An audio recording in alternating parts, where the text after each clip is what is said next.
You want a promotion? I want you gone for 30 days. He said it like a punchline, a smirk curling the edges of his lips, eyes glinting with that kind of smug superiority that only middle managers seem to master. He leaned back in his chair, lacing his fingers behind his head like a movie villain who'd already won. Deal? I didn't flinch. I didn't laugh. I just said deal, and watched something flicker behind his eyes, the tiniest crack in his confidence. He didn't expect me to take it seriously. That was his first mistake.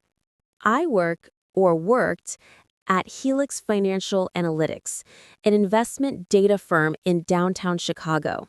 I'm Emily Hart, 33 years old, senior data engineer, and apparently the office ghost everyone relies on, but no one sees. For 3 years, I've cleaned up other people's code, patched data leaks, and built real-time dashboards that the executives love to brag about. The same dashboards my boss, Mark Renshaw, takes credit for. He's the kind of man who never does anything, but always looks like he does. Talks big, wears tailored suits, and calls every woman under 40 kiddo. I used to brush it off, but that Monday morning, something inside me just stopped bending. We just hit a major milestone. Our predictive investment model finally went live. It had taken me months of testing, sleepless nights, and caffeine-fueled debugging marathons. And that morning, in front of the entire division, Mark stood by the big screen, gesturing like a magician, saying, "Couldn't have done it without my vision." His vision. My coworkers clapped, my stomach clenched. I'd been invisible for so long that even my silence felt rehearsed. But that day, something snapped. By noon, I drafted the email. Subject, request for performance review. Compensation adjustment. The polite corporate way to say, pay me what I'm worth. Mark accepted the calendar invite within 5 minutes. Instant acceptance? Never a good sign. At 3 p.m., I stepped into his office. Floor-to-ceiling glass, fake plants, the smell of overpriced cologne. He didn't even look up from his monitor. "Close the door, Emily," he said, like he was about to lecture a child. I sat across from him, spine straight, voice even. I wanted to discuss my role and compensation. I've led 3 successful data rollouts and the predictive model you presented this morning. He cut me off with a lazy laugh. Emily, you're doing great work, but you have to understand, promotions and raises aren't just about output. They're about timing, optics, presence. Presence, meaning I don't snooze, so I don't count.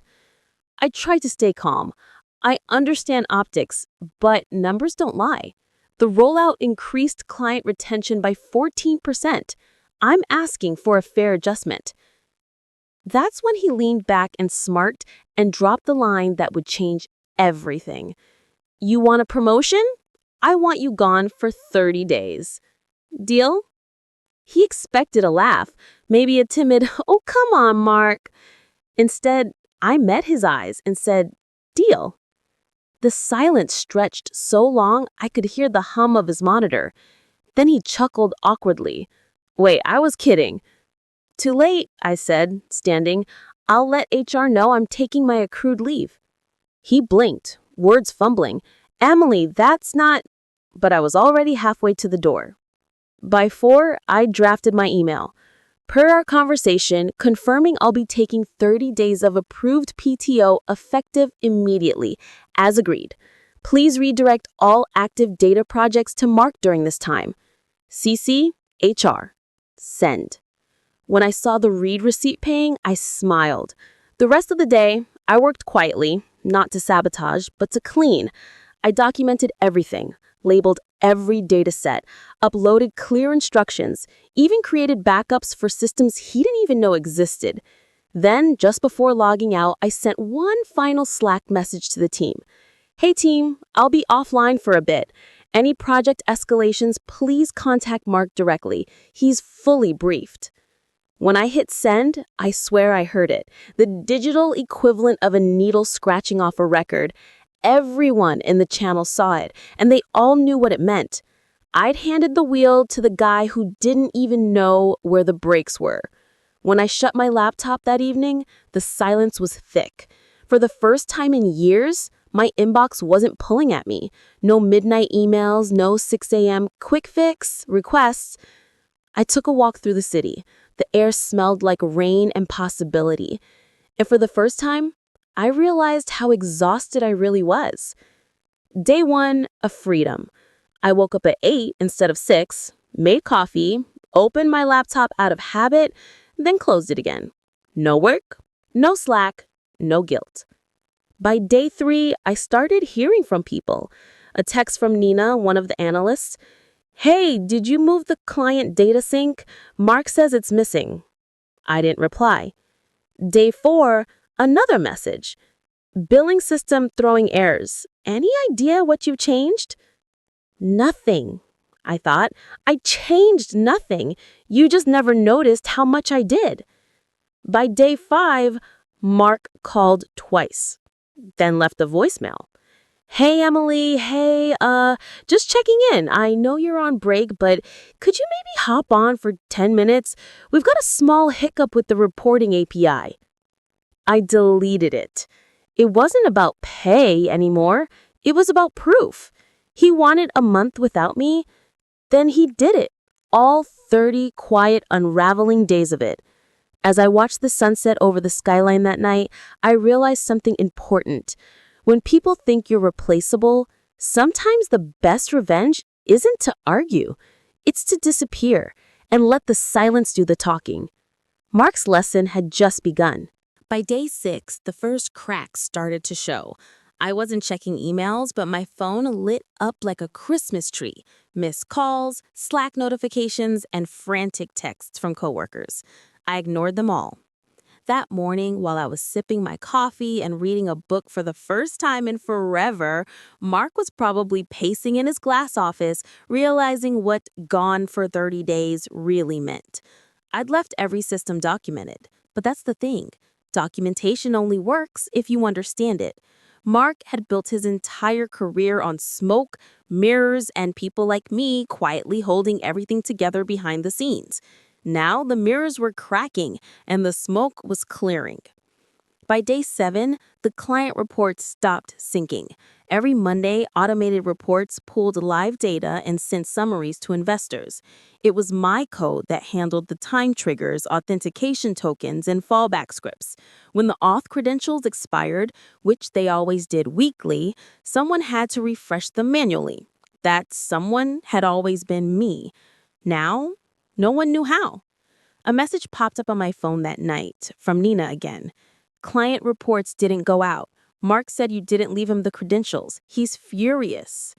I smirked. I had left them in the encrypted company vault with a clear labeled file, access manager only.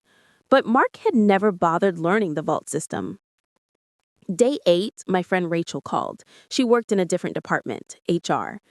"Emily, I shouldn't be telling you this, but..." She hesitated. "Mark's having a meltdown.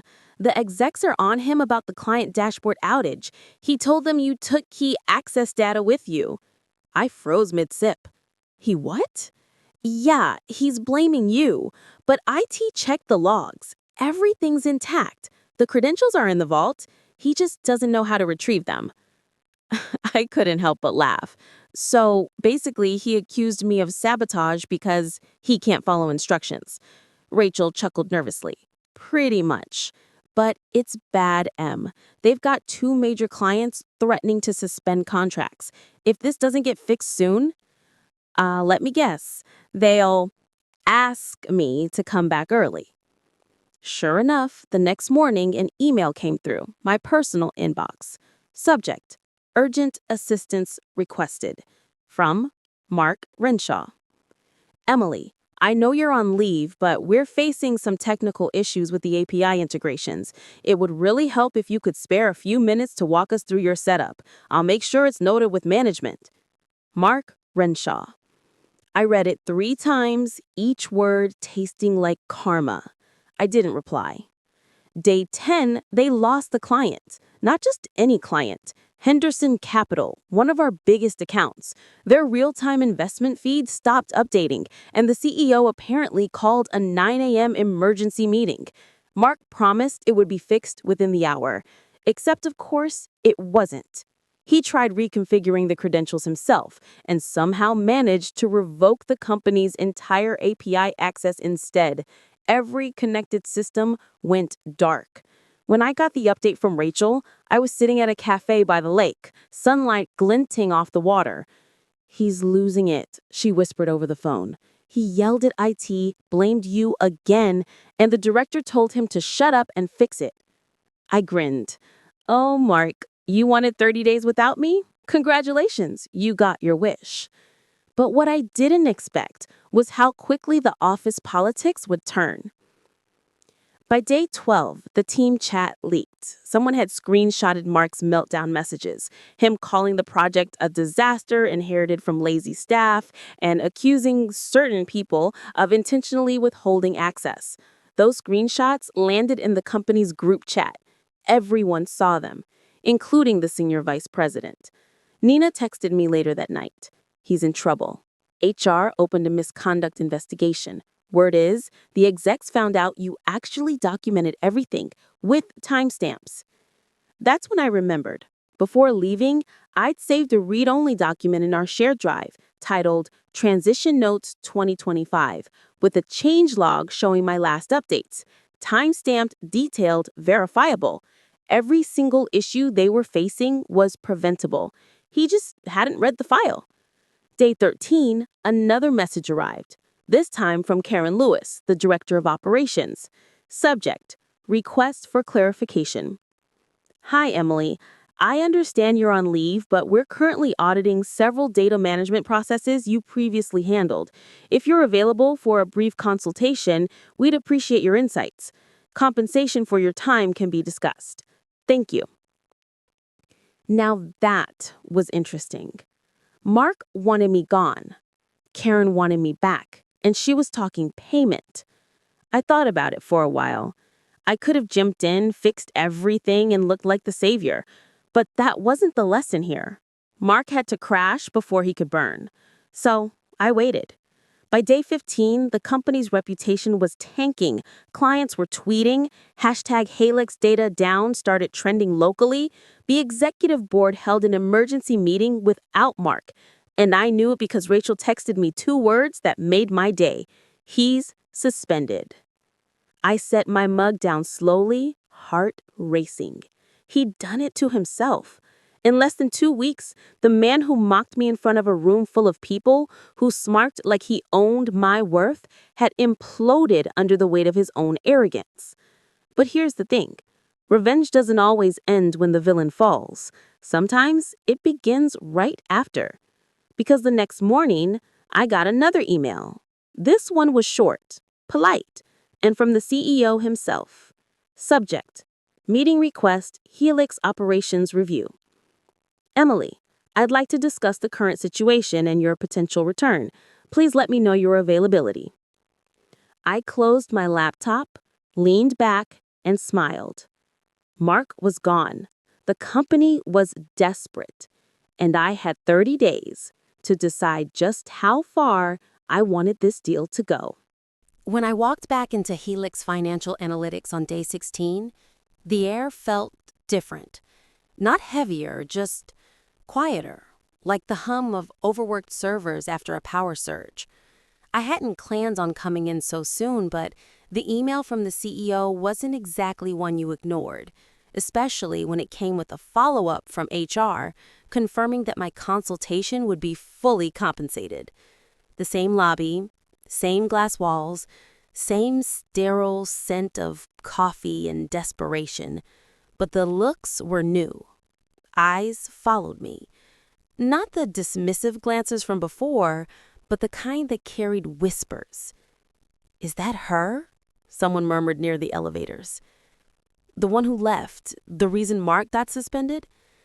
I smiled to myself.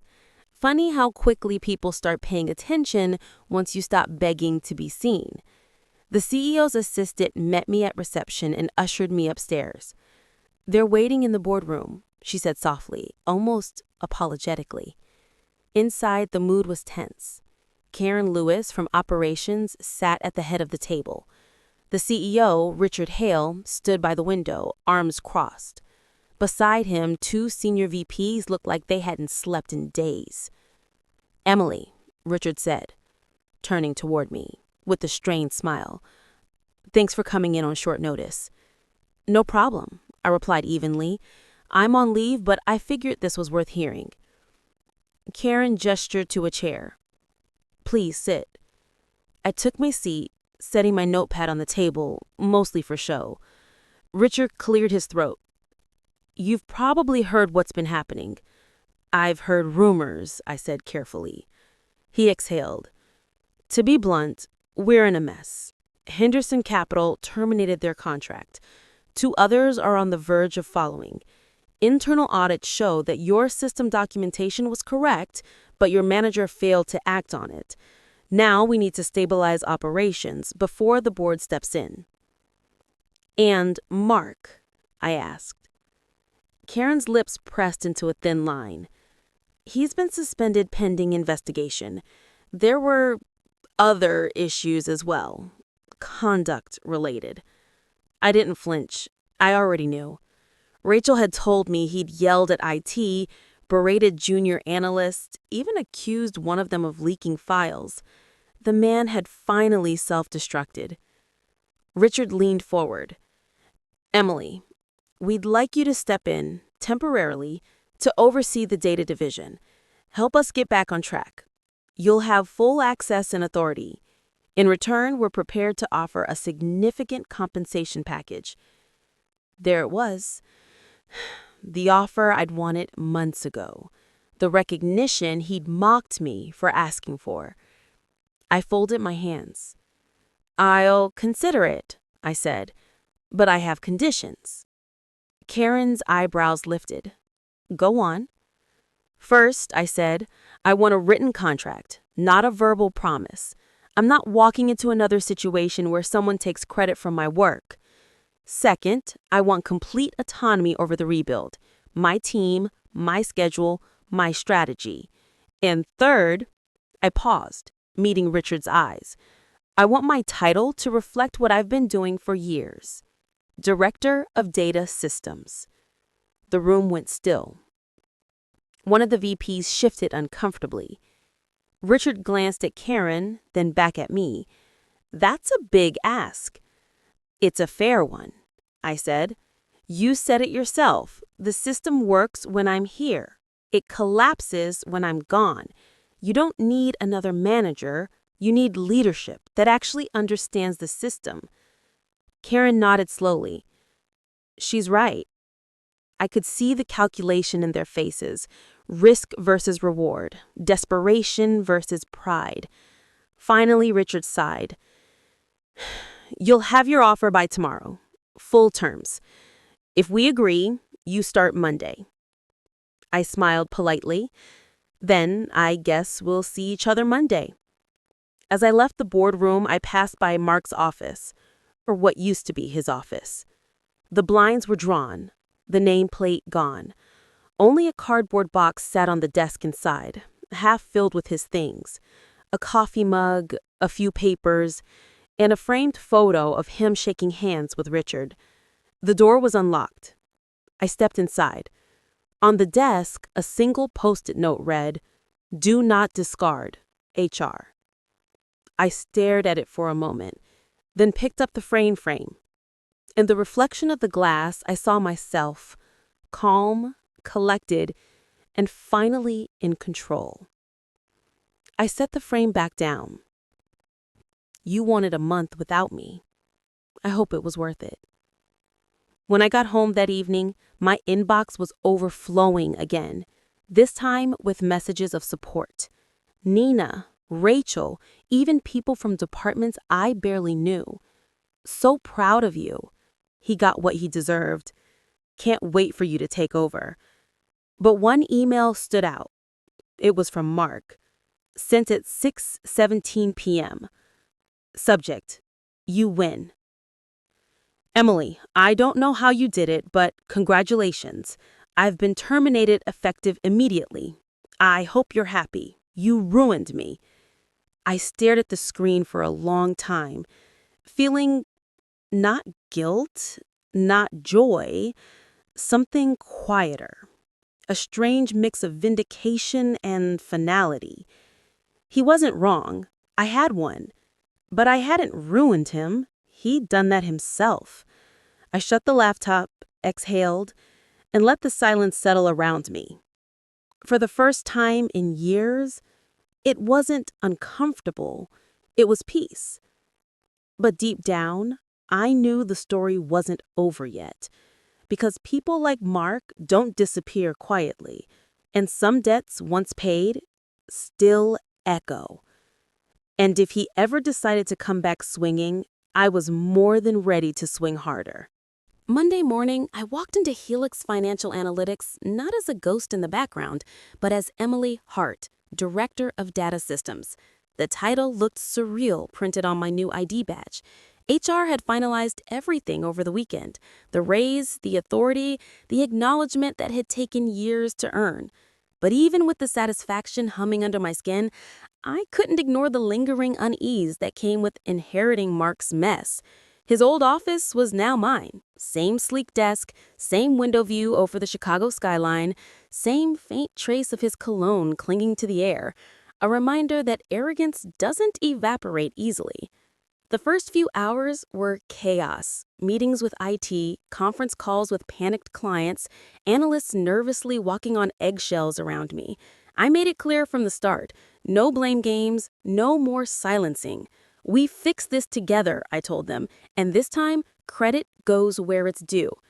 Nina smiled at me after the meeting. You have no idea how long we've been waiting for someone to say that. But beneath the professional whirlwind, something kept gnawing at me, a curiosity I couldn't shake.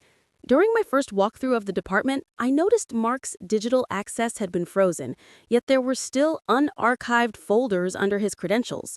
Most were labeled generically, client backup, performance reports, temp storage. But one folder caught my eye. Private, Archive MR, Do Not Open. Normally, I'd leave it alone. But when someone labels something Do Not Open, you just know it's the one thing that matters most. That evening, after everyone left, I closed my office door and accessed the drive. The folder required admin privileges I now had. One click, and a string of encrypted files appeared. I decrypted them one by one, my pulse picking up with every reveal. The first few were harmless, duplicated client data, project drafts, code snippets. But then I found a subfolder named Bonus Structure. Inside were spreadsheets, performance reviews, and email exports, all showing something deeply wrong. Mark had been funneling team bonuses meant for analysts and developers into his own discretionary fund.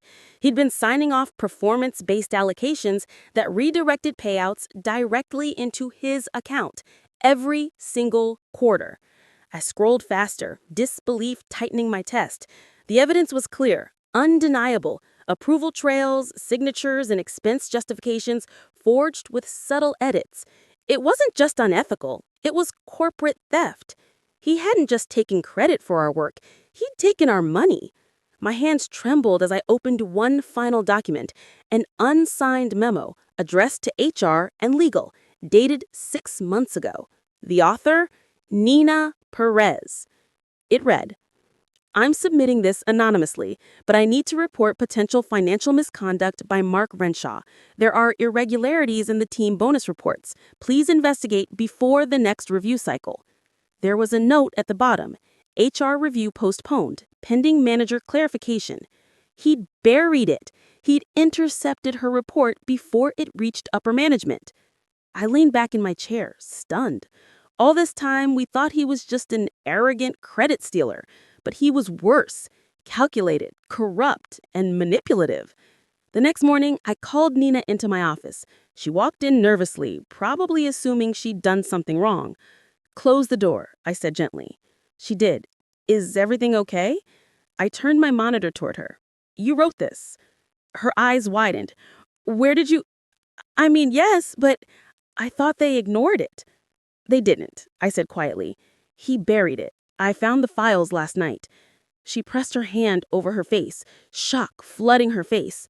Oh my God, Emily, he took everything, our whole bonus pool. I know. And we're going to fix it, but not quietly. I spent the rest of the day assembling the file, cross-referencing the payments, pulling approval logs, verifying every single transaction. By evening, I had a full report, clear, organized, and explosive. At 7:30 p.m., I emailed it directly to the CEO, CCing HR and legal. Subject: Financial misconduct, former manager Mark Renshaw. Attached are detailed records indicating fraudulent activity related to team compensation under Mark Renshaw's supervision. Documentation includes falsified authorizations, altered expense justifications, and suppressed HR complaints. Full supporting evidence provided. Please confirm receipt. Emily Hart, Director of Data Systems. I didn't expect a reply that night, but less than 10 minutes later, my phone buzzed. From Richard Hale. Received. This is serious. We'll meet first thing tomorrow morning. The next day, HR launched a full-scale audit. Legal got involved. By noon, the office was buzzing again. Not with panic this time, but vindication. People finally knew the truth. Nina came by during lunch, eyes glassy. You didn't have to do this. I replied, yes, I did. He didn't just steal from me. He stole from all of us, and now he'll answer for it. That evening, the company issued an internal memo. Helix Financial Analytics has completed a review confirming significant financial misconduct by former manager Mark Renshaw. Restitution and disciplinary actions are being pursued. It felt surreal, seeing his name officially labeled what it had always deserved to be, disgraced. But as I packed up my things for the night, I noticed something strange. My inbox pinged. An unmarked email, no subject line, no sender name, just one line of text. You think it's over? It's not. No signature, no trace, just those 6 words. I stared at the screen, the faint hum of the office lights filling the silence. For a moment, the satisfaction of justice faded, replaced with something colder.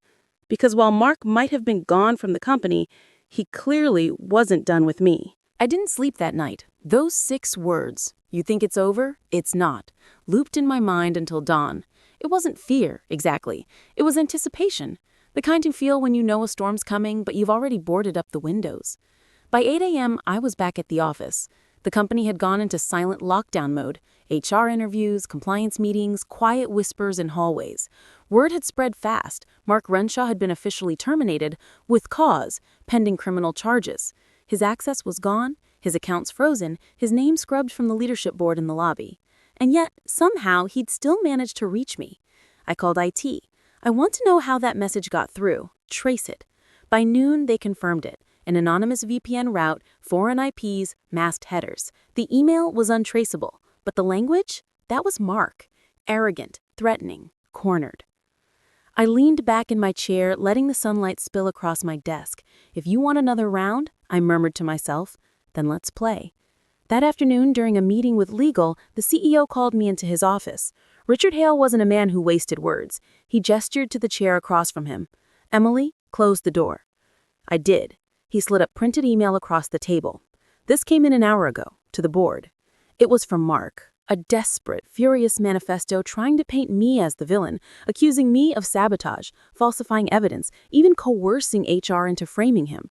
The irony was almost funny.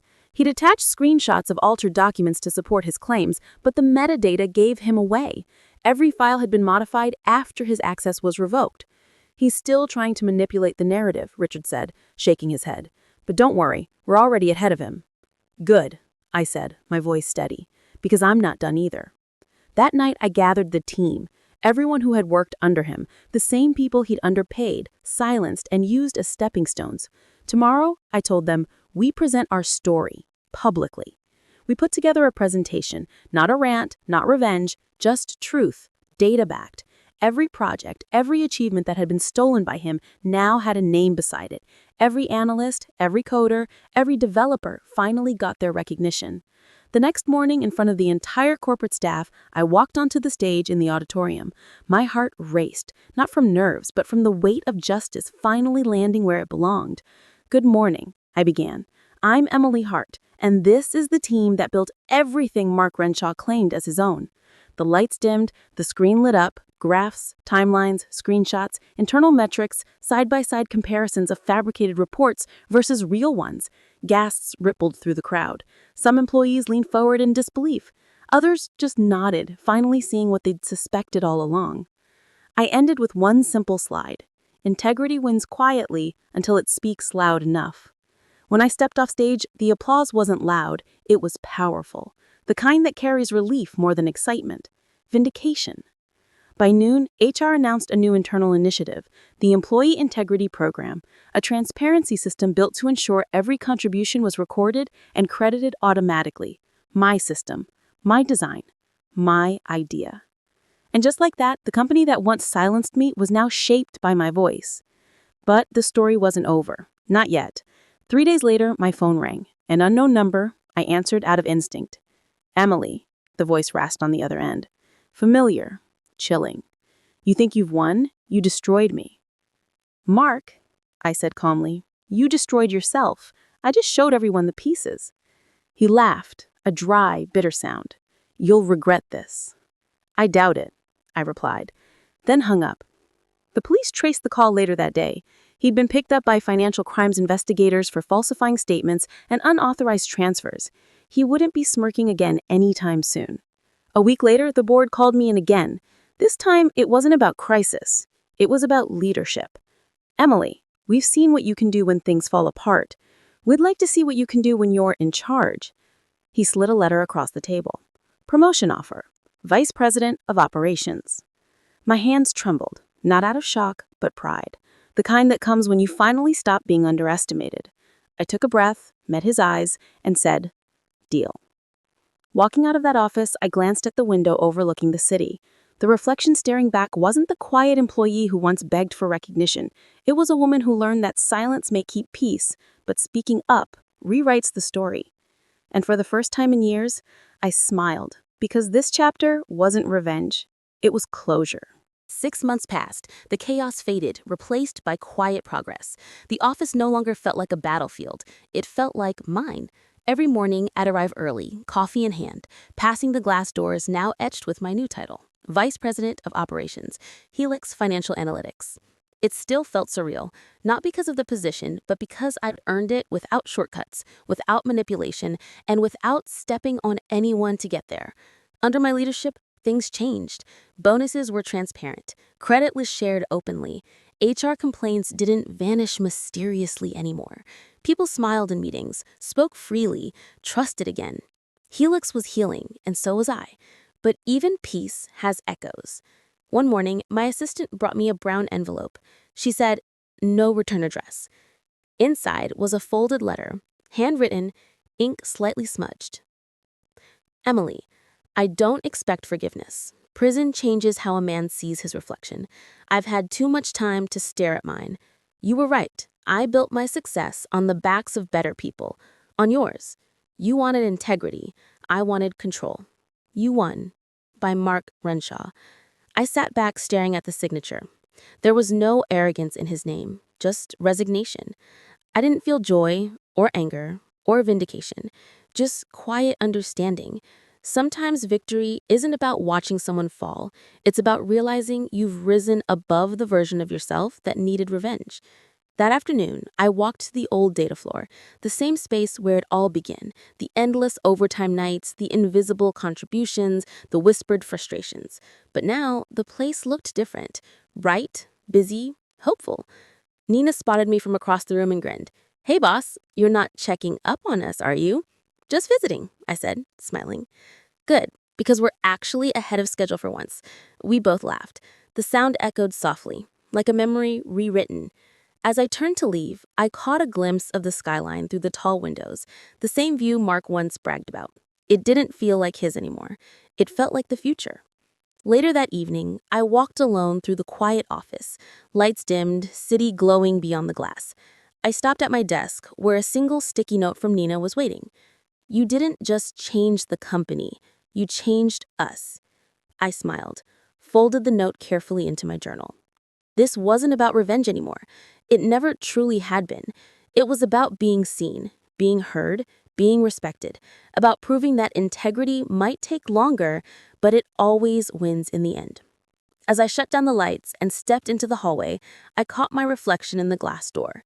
Calm, steady, unafraid. For years, I'd wanted recognition. Now I realize the best recognition is knowing you built something that lasts, something built on truth. Outside, the city lights blinked like 1,000 possibilities. I exhaled slowly, smiling to myself. I whispered, "It's finally over, and I'm finally free."